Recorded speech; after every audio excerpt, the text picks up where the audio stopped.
Kak, pada podcast kali ini kita akan kedatangan salah satu putra terbaik yang dimiliki oleh Pendidikan Bahasa Indonesia dari angkatan 2020. Ada yang tahu siapa? Ya, kali ini kita akan kedatangan Kak Susilo Andri Pradana atau yang punya nama Penasa Pradana.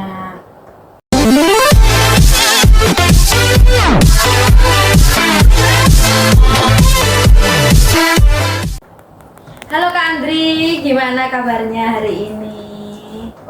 Ya, alhamdulillah baik hari ini. Alhamdulillah baik. Jadi kemarin itu pada tanggal 8 April 2023 ya Kak, habis bedah buku Rinduku Abadi gitu. Boleh diceritain nggak tentang buku ini? Buku Rinduku Abadi ini ada apa aja sih di dalamnya? Kalau tentang buku ini ya, pertama saya membuat buku ini karena saya terinspirasi dari puisi dari penyair, penulis yang sangat saya kagumi, yaitu almarhum Profesor Sapardi Djoko Damono yang berjudul Hujan Bulan Juni puisinya. Habis dari situ, tapi ini ceritanya banyak aslinya. Dari masa lalu saya, dulu saya mempunyai cita-cita yang belum tersampaikan, aslinya seperti itu. Habis itu saya nggak bisa lagi, saya terjun ke dunia pendidikan, yaitu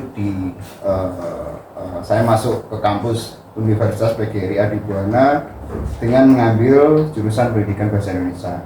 Nah, dari situ saya belajar tentang bagaimana cara menulis, seperti menulis puisi, karangan, cerpen, dan lain-lain. Namun yang berhasil saya tulis pertama kali yaitu kumpulan puisi yang berjudul Rinduku Abadi, seperti itu. Nah, puisi ini saya tulis itu aslinya bukan apa ya, kalau puisi itu kan imajinatif, seperti itu. Nah, namun ini dari pengalaman pribadi saya, aslinya seperti itu. Berarti di buku ini itu ada sepenggal kisah dari perjalanan hidupnya Kak Andri ya? Ada, namun nggak semuanya. Oh, nggak semuanya, ya. Ini yang Rinduku Abadi ini cuma tentang kisah apa ya, romantis atau kisah cinta aja. Kalau kisah kehidupan cuma ada beberapa puisi yang berjudul Pada Kehidupan, juga itu tentang cinta dan cita-cita dan kehidupan juga ada. Namun lebih banyak ke cinta sih. Berarti di buku ini lebih banyak mengenai kisah cinta ya Kak Andri ya? Iya, maksudnya seperti itu. Berarti bisa dibayangin ya Sobat Cakap seberapa romantisnya Kak Andri ke pasangannya, Masya Allah. Nah gitu, terus yang membuat buku ini spesial menurut Kak Andri apa? Bisa disampaikan ke Sobat Cakap.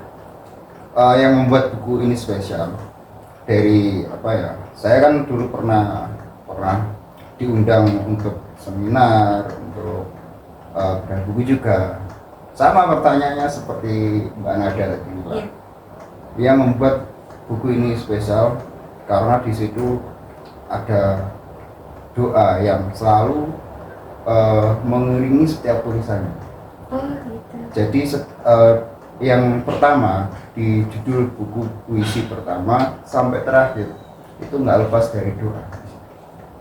Gitu. Berarti di buku ini itu terselip juga doa-doa pada saat Kak Andri nulis puisinya ya Kak ya? Iya. Iya. Kalau puisi yang paling favorit dari Kak Andri di buku ini apa?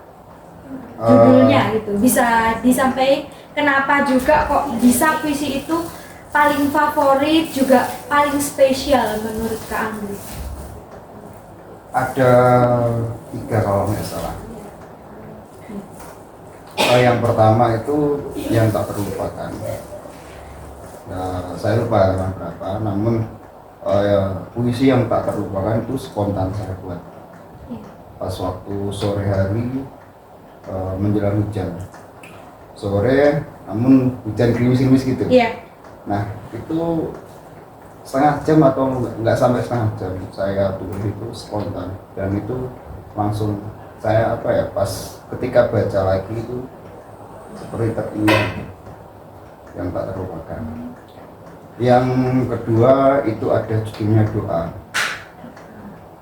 Judul puisi doa ini saya tulis ketika malam hari, ketika saya teringat dengan pasangan saya, maksudnya apa ya, orang yang spesial lah, orang yang istimewa. Di situ dia selalu melantunkan ayat-ayat suci Al-Quran. Dia suka membaca Al-Quran itu kan. Ketika saya dulu bertemu sama dia itu membaca Al-Quran. Terus habis itu dia bilang ke saya, apa ya, intinya kenapa sih aku gini apa ya problemnya wanita lah seperti itu. Nah, habis itu ketika malamnya saya tulis puisi nanti spontan juga. Itu judulnya doa. Itu puisi yang apa ya, nggak ada apa ya, nggak terlalu, bahasanya itu sangat sederhana, bahasa kita sehari-hari, namun itu menjadi puisi favorit buat saya. Nah, dari tadi Kak Andri cerita ya, itu pasti Kak Andri itu nulis puisinya itu waktu sore menjelang malam ya. Berarti waktu tenang, waktu Kak Andri punya inspirasi nulis itu memang jam-jam segitu, Pak? Iya, pas waktu mau maghrib. Oh gitu. Pas waktu mau maghrib. Di buku Rinduku Abadi juga ada puisi yang judulnya Maghrib. Terus juga waktu yang tenang menurut saya itu ketika malam hari, ketika saya pulang kuliah, kan kuliahnya kan malam. Habis pulang kuliah jam-jam setengah 12 atau 12 itu biasanya saya nulis. Kalau nggak mau maghrib ya jam 12, setengah 12. Berarti dini hari itu ya nulisnya? Dini hari. Dan itu rutin saya lakukan. Rutin? Setiap hari saya lakukan. Nggak, maksudnya nggak langsung, kadang ada puisi yang langsung jadi, kadang ada semoga baik. Karena kalau menurut saya ya, ketika kita menulis karya itu bukan kita berpikir, tapi apa yang ada dalam pikiran kita, dalam hati kita, ya udah ditulis saja. Menulis cerita, menulis karya itu beda sama ujian. Kalau kita tulis aja apa yang ada dalam pikiran kita, seperti itu. Terus lagi yang Kak Andri alami kesulitan pada saat menulis puisi atau menulis karya sastra lain itu waktu apa? Waktu ada masalah atau waktu apa gitu? Bisa diceritain, terus gimana sih solusi Kak Andri menyelesaikan masalah itu jadi Kak Andri bisa lancar lagi nulisnya, itu gimana? Sama sih seperti ini. Kalau biasanya paling sulit saya menulis itu ketika memang ada masalah, ataupun tulisan saya, misalnya saya menulis tentang seseorang gitu ya. Kalau saya punya problem sama seseorang itu, saya nggak bisa nulis seperti itu. Contohnya gini, ketika saya nulis atau mengkritik tentang pemerintah misalnya, ketika saya hati nggak tenang, ada banyak sekali problem pemerintah atau apa ya gitu, itu saya nggak bisa menuliskan karena hati masih apa ya, istilah Jawanya mangkel, istilah Jawanya gitu, atau marah gitu lah. Nah, itu nggak bisa, kecuali kalau udah emang masalahnya udah apa ya, udah berkurang lah, itu saya bisa menulis kembali. Ketika hati tenang, ketika nggak ada problem, itu baru bisa saya nulis lagi. Memang saya menulis itu setiap hari, entah itu 1 jam, 2 jam ataupun berapa menit gitu. Namun ketika saya emang hati saya itu nggak tenang ataupun ada problem pada diri saya atau pada siapa orang objek siapa yang saya mau tulis gitu, itu nggak bisa saya nunggu redanya gitu. Istilah hujan lebat itu nunggu redanya. Iya. Kan tadi Kak Andri bilang hampir setiap hari, bisa setiap hari itu nulis gitu. Terus nulis kan berhubungan sama bahasa. Apa awalnya Kak Andri itu masuk pendidikan bahasa Indonesia itu karena Kak Andri suka nulis atau sebaliknya Kak Andri masuk bahasa Indonesia dulu baru Kak Andri suka nulis? Kalau saya sih, dulu saya SMA-nya emang bukan SMA sih, saya dulu di MAN. Iya. MAN dan saya jurusan bahasa Indonesia. Iya. Bukan bahasa Indonesia sih, bahasa. Bahasa. Kalau dulu kan ada bahasa asing, bahasa Indonesia gitu kan. Iya. Dulu di MAN saya memang bergelut tentang puisi. Iya. Cuma belum terlalu dalam gitu. Iya. Nah, ketika saya lulus, saya dulu mengejar cita-cita saya istilahnya. Saya dulu ikut pendaftaran istilahnya pegawai pemerintah. Iya. Namun sampai umur itu udah mentok gitu, istilahnya udah nggak bisa daftar lagi. Nah itu baru saya terjun lagi ke dunia pendidikan.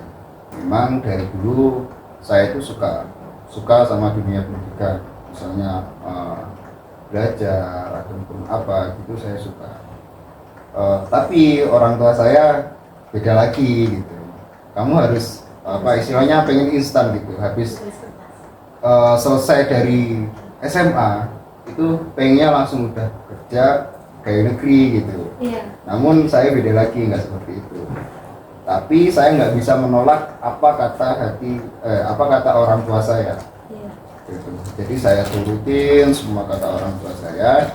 Ketika Tuhan telah menuliskan atau udah memberitahu seperti ini loh jalan hidup, ya udah saya jalan. Makanya setiap tulisan saya nggak lepas dari itu. Iya. Ada doa, ada Tuhan, ada aku, ada kamu, juga ada abadi. Ada aku, ada kamu, dan ada abadi. Ya ampun, kayak dengernya merinding gitu loh. Tuh kan, kayak di pendidikan bahasa Indonesia itu udah terbukti gitu gimana kualitasnya. Terus nggak salah pilih lagi kalau mau masuk ke prodi pendidikan bahasa Indonesia kayak Kak Andri ini yang bisa mengembangkan bakatnya ya Kak, bakat terus keinginan juga dari awal pengen nulis. Yuk gabung di program studi pendidikan bahasa Indonesia Universitas PGRI Adibuana Surabaya. Ada satu lagi Kak Nadia. Iya. Saya ketika mendalami menulis itu nggak luput dari bantuan alumni, misalnya kakak tingkat saya dari pendidikan bahasa Indonesia, terus dosen-dosennya juga selalu support di pendidikan bahasa Indonesia.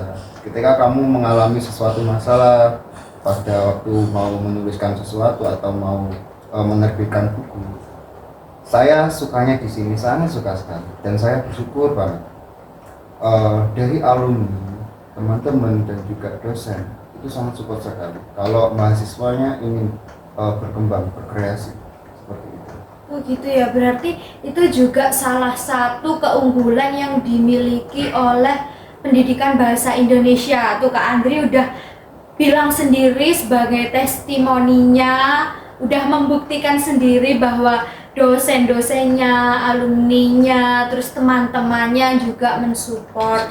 Jadi jangan salah pilih, yuk masuk ke program studi pendidikan bahasa Indonesia. Mungkin ada yang mau disampaikan Kak Andri buat semua teman-teman? Kejarlah cita-cita, apa yang ada di dalam hati kamu, apa yang ada di dalam pikiran kamu, coba kerjakan dulu, jangan terlalu dipikirkan. Ketika udah waktunya tiba, kamu akan berkembang sendiri, berkreasi sendiri, tapi tetap satu, harus punya usaha dan doa. Nah, betul kata Kak Andri. Kak Andri, terima kasih waktunya udah datang ke podcast.